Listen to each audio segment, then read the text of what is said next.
What's going on, guys? AwesomeRedZeo here doing another LEGO review. This time we have the AT-ST Raider from Star Wars The Mandalorian Episode 4 The Sanctuary. And this is set 75254, and this is a pretty cool set. Just another AT-ST vehicle, which I've got one from Rogue One, and this is pretty much the exact same AT-ST build, just obviously different look and everything. We got 4 cool characters down here at the bottom, which we'll go through each one, but this is a pretty cool set. I really enjoy it. Of course, from watching The Mandalorian, I absolutely love the show, so I definitely wanted to get this set, mainly to get the figures of especially like Mando and Cara Dune. And since this is the only set out currently, I decided that I wanted this, so I asked for it for Christmas and got it, so this was from my Christmas haul. But let's go and check this out. So we'll start off with the Mandalorian here, Mando. And so it looks pretty cool. Of course, it looks very similar to the show, at least how he started out. Of course, by episode 3, he got his full Beskar armor, which is the metal that their helmets are made out of. So he's more in his outfit from episodes 1, 2, and early part of 3. But it looks pretty cool. So he's got the nice helmet on there. Of course, classic Mandalorian armor, you know, looks very similar to Boba Fett and Jango Fett. Just an all nice silver, though, with the visor there. Then he's got a cape that hangs down in the back, so nice gray cape there. And then he's in the outfit, so he's got some tan colors, some Mandalorian armor there on his chest, some bandoliers with weapons. You can see little detonators there, some armor padding there on his legs, so knee coverings and everything there that you can see. He's got some brown arms with gray gloves, and then he's got his cool gun here. I'm still gonna figure out the name of the gun, but it's a nice cool like pulse rifle gun, so you can see they've extended out, has the lightsaber piece there, a brown one, as to extend the barrel out, and then they even put like a little wrench here at the end to get his pronged gun, and it looks awesome there for Mando. They, of course, we can't take his helmet off, but he's just got the all black face underneath it, so you don't know who it is. But at the time of recording this, we've already seen the last episode, so we do see that it is Pedro Pascal under there, but that's pretty cool for Mando. Then we've got Cara Dune, which is pretty cool, so there's a look at her. So she has her black hair. Of course, usually on this side of her hair in the show, it's all like braided up and everything, which they didn't do. But there's a look at her face. She even has like her little tattoo or whatever. It's supposed to be the Rebellion logo, but I think on this, it's just a little dot there right next to her eye, so that's pretty cool. Then she's in her ex-Rebellion armor there, so she's got just some like silverish gray armor with some blue colors you can see there that go into the pants, and she has some belts and everything going on, knee pads there, and so she's sleeveless shirt, black gloves on, and then she has just her gun, her long extended gun there, which looks pretty cool. It has again a lightsaber piece attached onto it, but it's silver one this time, so that is pretty cool. And she doesn't have her arm tattoo or anything though, but it still looks pretty cool. It looks very much like Cara Dune, so that looks awesome. And then this episode from the Sanctuary, we have Klatooinian raiders that raided the little village we saw that had the AT-ST. So we got 2 little figures here, some Klatooinians, which we saw, of course, like Barada from Jabba's sail barge was a Klatooinian, so that's our reference for the character and stuff. But they have just like a weird dog face. You can kind of see it there. They have the teeth sticking up, all wrinkled face, no back printing or anything, but they have this nice silver helmet on. I like how they even included like the nice spike shoulder pad there for the guy. Then his outfit, they have very similar outfits, but you can see he has a red bandana around his neck, a brown shirt on, has some sort of necklace with like some teeth or something on it, and a green undershirt down into green legs, has some belts on there, and he has a double handgun set up for this little figure and stuff, so that's pretty cool. And our last one is another Klatooinian, but this time he has, you know, a different setup, same face and everything, but this time he has the weird little helmet that comes up to the side that doesn't fully cover his head, so it's just additional armor there around his neck. Again, somewhat similar outfit though, so he has the same sort of thing wrapped up, but in the opposite direction. Brown shirt, a bunch of wrappings around him of leather, green undershirt leading into the green pants, and then he has a rifle gun there, so a gun with another like brown lightsaber piece attached to the end of it there, so it's pretty cool there for our raiders and all our minifigures. And now for the AT-ST itself, so again, it's hard for me to get into the camera, but it looks pretty cool. Again, like I said, exact same AT-ST design as the last one, just obviously different designs and colors and everything, so you can see down at its feet. So this is an AT-ST that's probably been destroyed and lost some limbs, as you can probably see, but they rebuilt it back together, so we can see he's got a brown leg on one side, red leg on the other. And I like how they even took like on the red side here, even these wires and stuff in there, they're dangling around with, they're just the whip pieces, so they're the handles like for this one is up here, and then the end of the whip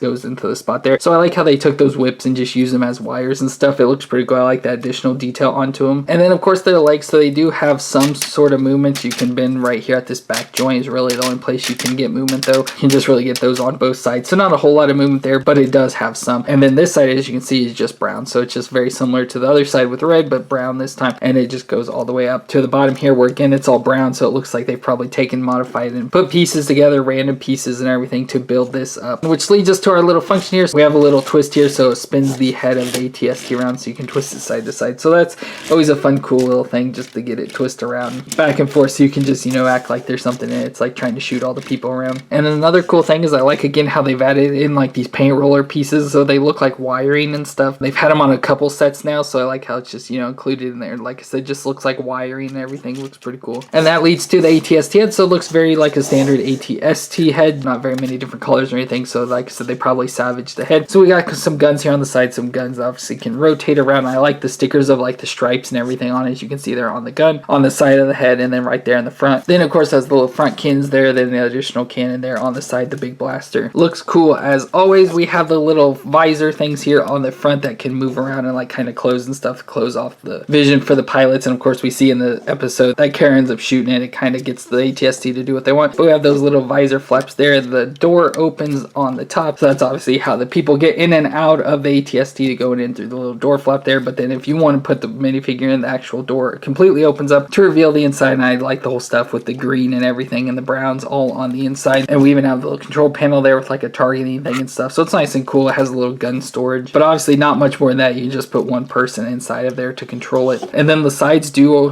kind of open and move around and stuff. I don't like how they do this. I wish the side flap things here were much more stable. They just kind of pop on the back here and then slide onto these green things is all that's holding them on. So I don't like that, but it gets it to do the angle that they're sitting at, the slight angle off to the side and everything. And then of course the door just shuts back down on the top, giving us our AT-ST. And again, I can't get all the fit in the camera, but it looks pretty cool. I like the design. The red and the brown legs and stuff really makes this cool. If it was just a normal AT-ST, I probably wouldn't get this because that last one from Rogue One was really nice and it was just like the perfect AT-ST, so I probably wouldn't get this one again. But because it's different colors and it comes with the Mandalorian and Cara, I felt it was worthwhile getting. And then of course the last thing, we do have some bullets that shoot off. So we have these two little pegs back here that obviously you pushed on them, and it shoots out the blasters like that. So it shoots off the red projectile things there, which of course I hate because I always bump those things and shoot them and risk losing these things. But still pretty cool overall even without these, but still very cool set here for the AT-ST. So that's it for my review of this AT-ST Raider from Star Wars The Mandalorian. And overall I thought it was a pretty good set. You know, price isn't that expensive, and of course I got it as a gift, so it didn't really bother me much. But it's cool to get Mandalorian and Cara Dune, fits perfectly, and then getting the additional look of the AT-ST with the brown and red legs, you know, add just something different to it. And I really enjoy it, and I like AT-ST, so it just kind of fits in perfectly for me. And I hope you enjoyed this as well. If you do, let me know in the comments down below whether you like the set, if you have it or you want it. Go ahead and let me know in the comments. If you enjoyed this review though, leave a thumbs up on the video, and of course subscribe to the channel to see more Lego videos and especially Star Wars videos. Don't forget to check out our reviews of The Mandalorian, which I'll link at the end. But thank you all so much for watching. Stay awesome, and I'll see you next time.